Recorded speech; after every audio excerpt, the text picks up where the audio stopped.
আপনার স্বামীর বন্ধু আমি। ও আচ্ছা আচ্ছা, ভেতরে আসুন, হুম। বসুন। একটা জরুরি কথা বলা ছিল, আপনিও বসুন। হুম।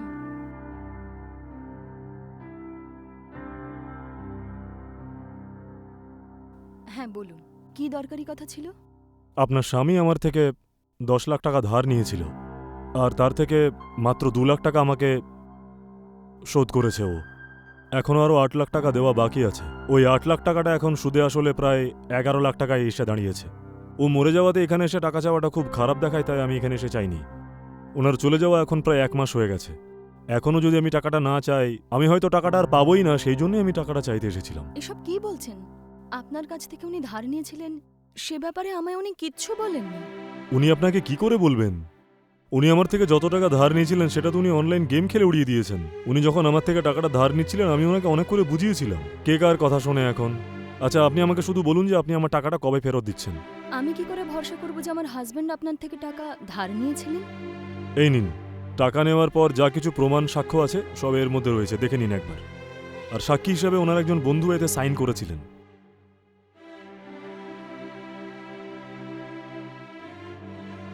এই একটা পেপার দেখে আমি কি করে ভরসা করব বলুন? আমি প্রথমেই জানতাম যে এমন কিছু একটা ঘটতে চলেছে, তাই আমি আগের থেকে ওনার দুজন বন্ধুকে এখানে ডেকে নিয়ে এসেছি। আপনি যদি টাকাটা দিয়ে দেন তাহলে খুবই ভালো ব্যাপার, আর যদি না দেন তাহলে হয়তো মামলাটা আরও জটিল হয়ে যেতে পারে। এসব কি বলছেন আপনি? এভাবে কথা কেন বলছেন? ওনার মৃত্যুর দুঃখে আমি এখানে বসে কাঁদছি, আর এখন এই সময় আপনি আমার সাথে এইভাবে কথা বলছেন? আপনি আমার কথা শুনুন। আপনার স্বামীকে আমি এই টাকাটা ধার হিসাবে দিয়েছিলাম। যতক্ষণ আমি আমার টাকা পাবো না আমি কিন্তু কাউকে ছাড়বো না। আপনি যদি টাকাটা দেন তাহলে ঠিক আছে, আর যদি না দেন তাহলে আমি কি করব আমি নিজেই জানি না। ঠিক আছে, আমি আপনাকে 1 সপ্তাহ সময় দিলাম। 1 সপ্তাহের মধ্যে আপনি আমার পুরো টাকাটা দেবার ব্যবস্থা করুন। বুঝতে পেরেছেন তো? এখন আমি আসছি।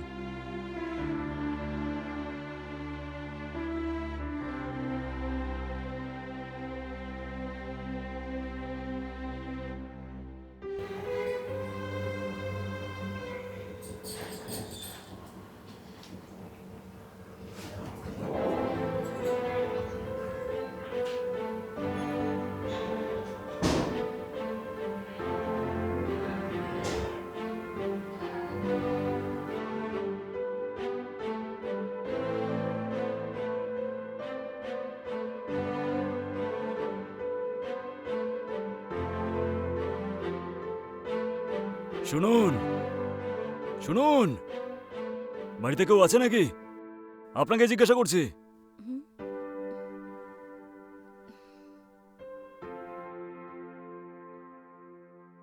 আপনি কে? দেখুন, আমি আপনার হাজবেন্ডের খুবই ক্লোজ ফ্রেন্ড হই। আপনার সাথে আমার কিছু কথা ছিল। আমি কি ভেতরে এসে কথা বলতে পারি? হ্যাঁ আসুন। হুম।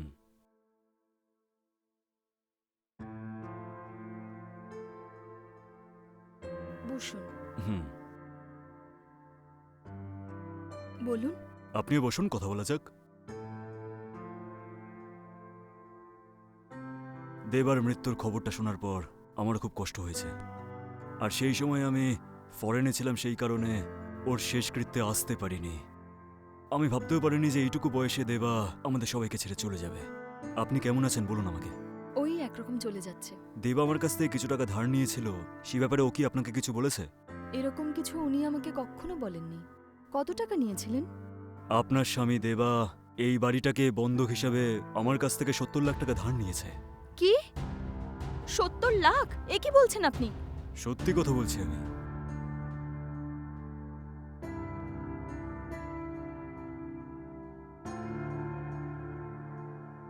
এই ডকুমেন্টটা পড়ে দেখুন না আপনি।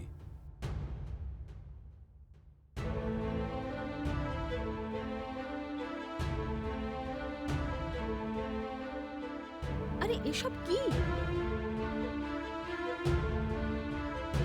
আপনার হাজবেন্ড নতুন কোনো বিজনেস শুরু করবে এটা বলে আমার কাছে এই বাড়িটাকে বন্ধক রাখার পর 70 লাখ টাকা ধার নিয়েছে ও। আর এখন অব্দি সেই 70 লাখ টাকার ও 1 টাকাও শোধ দেয়নি। যখন ও আমার কাছ থেকে ধার নিয়েছিল তখন জিজ্ঞাসা করেছিলাম যে কি ভরসায় ধারটা দেব, তখন ও এই বাড়ির কাগজপত্র বন্ধক দিয়ে আমার কাছ থেকে টাকাগুলো ধার নিয়েছে।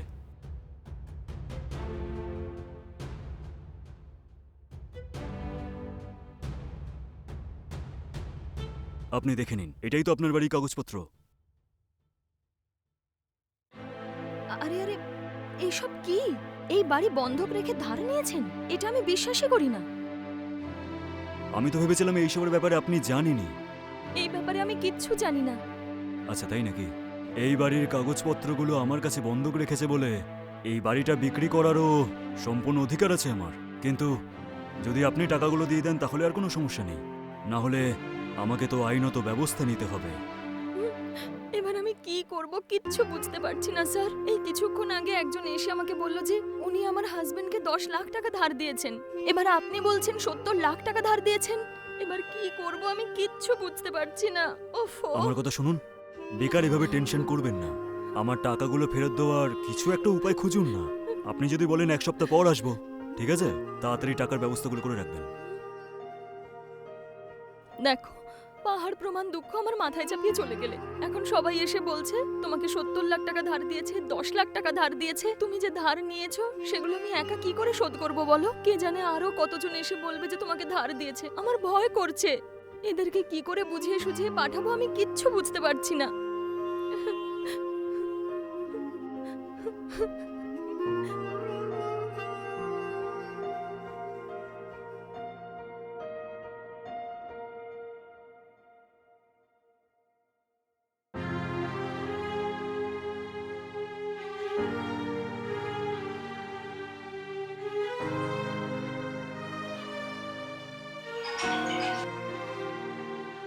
হ্যালো, হ্যাঁ বলো, কেমন আছো তুমি? আমি তোমার সাথে এক্ষুনি দেখা করতে চাই। তুমি আমার বাড়িতে আসবে? কেন, কি হয়েছে? তোমার সাথে একটা দরকারি কথা ছিল। তুমি একটু তাড়াতাড়ি আসতে পারবে? আচ্ছা, কখন আসবো বলো? যদি তুমি এক্ষুনি আসতে পারো তাহলে আমার খুব উপকার হবে। আচ্ছা, 1 ঘন্টার মধ্যে আমি যাচ্ছি, ঠিক আছে? ঠিক আছে।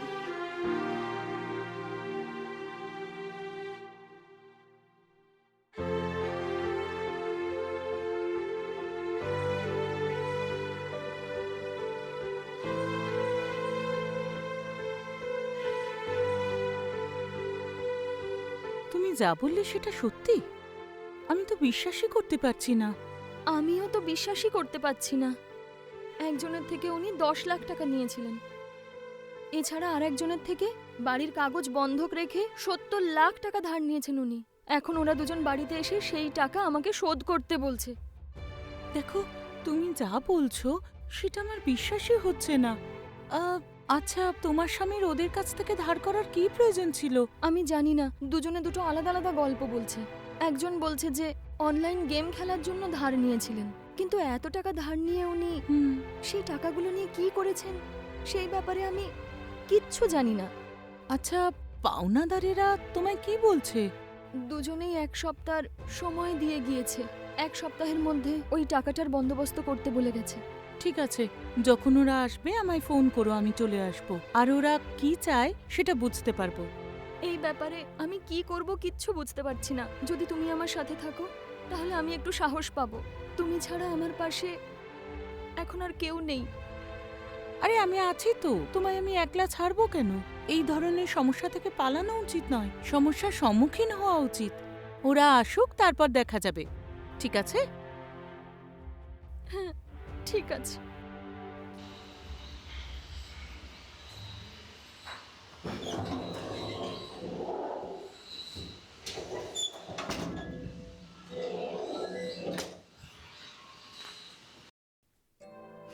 আরে ভয় পেও না, সাহস রাখো। ম্যাডাম, ম্যাডাম, মনে হচ্ছে সেই এসেছে।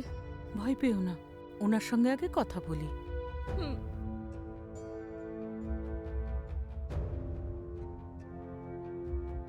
আসুন স্যার। কি হলো? টাকা জোগাড় হয়েছে তো? আপনি ভেতরে এসে কথা বলুন। শুনুন, এখনই ব্যাপারে কথা বলে আর কোনো লাভ নেই। আপনি আমাকে টাকাটা দিন, আমি টাকাটা নিয়ে চলে যাই। আচ্ছা শুনুন, ওনাকে টাকা ধার দিয়েছিলেন সেটা কতদিন হলো, আর কত টাকা দিয়েছেন সেটা তো জানতে হবে। আগে ভেতরে আসুন, বসে কথা বলবো। ঠিক আছে।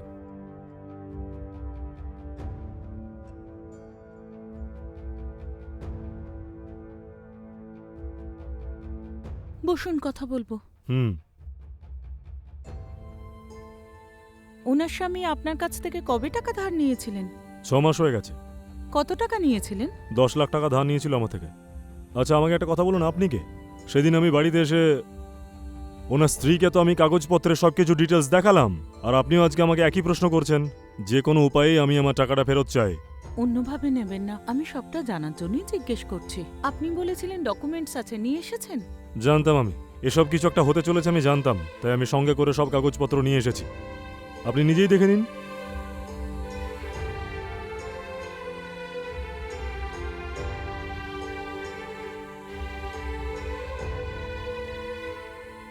আমার কথায় খারাপভাবে নেবেন না, আপনার টাকা অবশ্যই দিয়ে দেব আমরা, কিন্তু তার জন্য আমাদের একটু সময় চাই।